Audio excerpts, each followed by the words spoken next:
BJP అధ్యక్షుడు ఎవరనేది ఆ పార్టీ నాయకుల కన్నా అవతలి పార్టీ వాళ్లకే ఇంట్రెస్ట్ అంటే అతిశయోక్తి కాదేమో.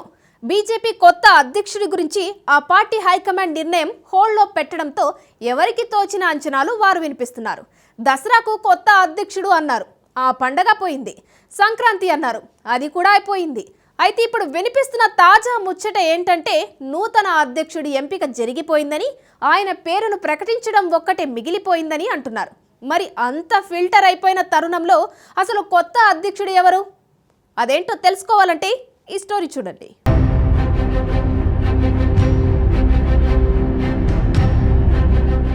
ఏడాది క్రితం తెలంగాణ అసెంబ్లీ ఎన్నికలకు ముందు అధ్యక్షుడిగా ఉన్న బండి సంజయ్ని బీజేపీ అధిష్టానం అనూహ్యంగా తప్పించింది. ఆయన స్థానంలో కేంద్ర మంత్రి కిషన్ రెడ్డిని సారథిగా నియమించింది. అప్పటి వరకు రాష్ట్రంలో అధికార బీఆర్ఎస్ తో ఢీ అంటే ఢీ అనే విధంగా బీజేపీ ప్రతిపక్ష పాత్ర పోషించింది. కానీ అనంతర పరిణామాల వల్ల బీజేపీ ఒక్కసారిగా చల్లబడిపోయింది. అధికారంలోకి వస్తుందనే అంచనాల నుంచి అసెంబ్లీ ఎన్నికల్లో కేవలం 8 స్థానాలతోనే సరిపెట్టుకుంది. కానీ సార్వత్రిక ఎన్నికల్లో 35% ఓట్లతో 8 పార్లమెంటు సీట్లు గెలుచుకుని సత్తా చాటింది. ఇలా బీజేపీ తన ప్రాధాన్యతను అనూహ్యంగా పెంచుకుంటూ వచ్చింది.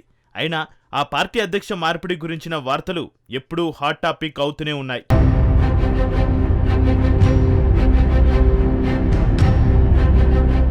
కాంగ్రెస్ ప్రభుత్వం ఏర్పడిన 100 రోజుల్లో అమలు చేస్తామని చెప్పిన హామీలు ఏడాది పూర్తయినా అమలుకు నోచుకోకపోవడంపై బీఆర్ఎస్ ఎప్పటికప్పుడు విమర్శలు చేస్తూ వస్తుంది. ప్రభుత్వానికి వ్యతిరేకంగా కార్యక్రమాలు చేస్తూ వస్తుంది. కానీ అందుకు విరుద్ధంగా బీజేపీ మాత్రం 1-2 మినహా పెద్దగా ప్రజల్లోకి వెళ్లడం లేదని సొంత పార్టీ నేతలే చెవులు కొరుక్కుంటున్నారు. పార్టీలో నేతల మధ్య సమన్వయ లోపం బహిరంగంగానే కనిపిస్తుందని కార్యకర్తలే అంగీకరిస్తున్నారు. ఈ క్రమంలో పార్టీకి నూతన అధ్యక్షుడు త్వరలో వస్తాడని, గత సంవత్సర కాలంగా అధిష్టానం కాలయాపన చేస్తుందనే చర్చ పార్టీలో నడుస్తుంది. ఈ తరుణంలో కొత్త అధ్యక్ష పదవి ఎవరికి కట్టబెట్టాలనే దానిపై పార్టీ పెద్దలు తలా మునకలయ్యారని అంటున్నారు. దీనికి ముఖ్య కారణం పోటీ ఎక్కువ ఉండడమేనని మరికొందరు నేతలు అభిప్రాయపడుతున్నారు. అయితే పోటీ పడుతున్నది ఎవరి వైపు అధిష్టానం మొగ్గు చూపుతుందనేది ఇంట్రెస్టింగ్ గా మారింది.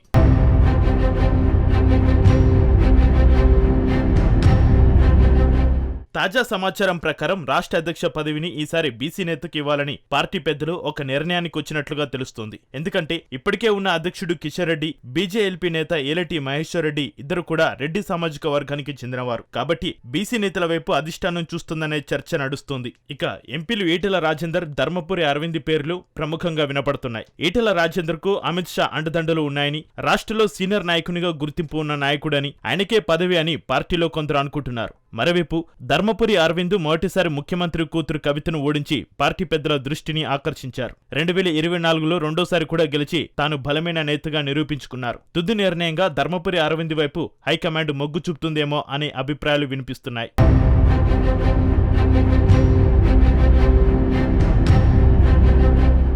మరోవైపు గతంలో దూకుడు ప్రదర్శించిన బండి సంజయ్కి మళ్లీ పగ్గాలు ఇస్తారనే వాదన ఉన్నా ఆయన ఇప్పటికే మంత్రిగా ఉన్నారు కాబట్టి ఆ అవకాశం లేదంటున్నారు. బీసీ నేతలకు ఇవ్వడం పక్కా అయితే ఆ పేర్లలో ఈటెల రాజేందర్, ధర్మపురి అరవింద్ మాత్రమే కనిపిస్తున్నారు. అయితే బండి దూకుడుకు హైకమాండ్ ఇప్పటికే ఫిదై ఉన్న నేపథ్యంలో తొలి 2 ఏళ్లు ఈటెలకిచ్చి ఆ తదుపరి మిగతా సమయం కోసం, అంటే మళ్లీ ఎన్నికలు సమీపించే వేళ బండికే పగ్గాలు కట్టబెట్టే అవకాశం కూడా లేకపోలేదంటున్నారు. అయితే బండి సంజయ్ రేసులోకి వచ్చినట్లు వార్తలు వస్తున్న క్రమంలో ఆయనతో పాటు అరవింద్, ఈటెల మాత్రమే పోటీలో మిగులుతారు. అయితే ఈటెలకు అమిత్ షా ఆశీస్సులు ఉండడంతో ఆయనకు ఛాన్సెస్ ఎక్కువ ఉన్నాయనే వాదన వినిపిస్తున్నా ధర్మపురి అరవింద్ దూకుడు స్టైల్ క్యాడర్ ను ఆకట్టుకుంటుందనే అభిప్రాయాలు కూడా ఉన్నాయి.